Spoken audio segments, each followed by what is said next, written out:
喂，朋友，坐低聽住。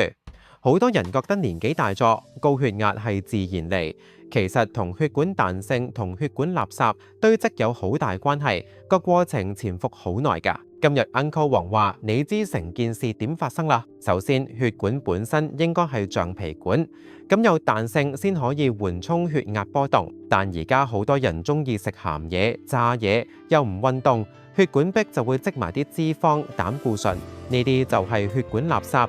長期堆積會搞到血管變窄變硬，好似橡皮管老化變塑膠管咁，彈性直線下降。呢個時候問題就嚟啦，血管冇彈性，心臟泵血時冇辦法緩衝壓力，收縮壓、高壓就會直接飆升。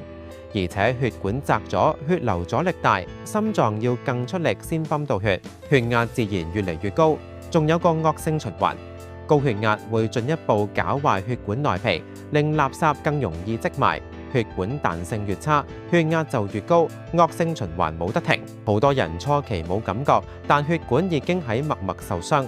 彈性纖維斷裂，血管壁增厚，嚴重仲會形成粥樣硬化斑塊。